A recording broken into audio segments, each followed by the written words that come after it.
बाहेर तसं भेटतं तसंच आज मी बदाम मिल्कशेक बनवते।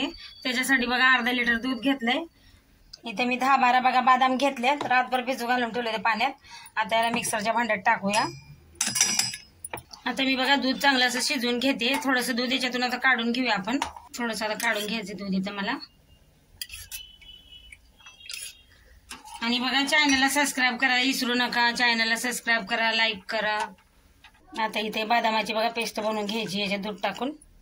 हे बघा आता दुधाला उकळी आली आहे, वरती साय पण आली आहे मस्त बघा। आता असंच मस्त याला शिजवून घेऊ आपण। हे बघा किती मस्त दूध झाले आपलं उकळले। आता याच्यात मी जसं आपल्याला साखर गोड आवडते तसं घ्यायचंय बघा। लहान चमच्याने मी इथं 4 चम्मच साखर टाकते। तुम्हाला जसं आवडेल तसं साखर वापरा तुम्ही।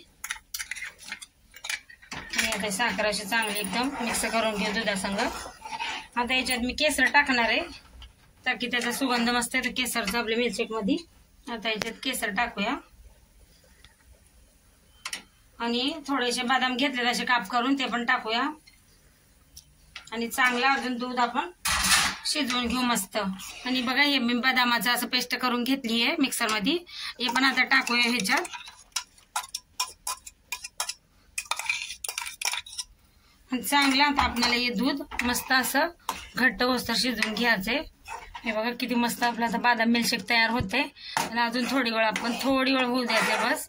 तर तसं बी थंड झाला का घट्ट होतं मग। हे बघा मस्त झालंय बघा बदाम मिल्कशेक। असं मलाई बिलाई सगळं असं एकदम मस्त दिसतंय। आता याला आपण काढून घेऊया आणि पूर्ण थंड होऊ देऊ। हे बघा किती मस्त झालं आपलं बदाम मिल्कशेक थंडगार। आता याच्यावर मी बदाम टाकून घेते थोडेसे काप।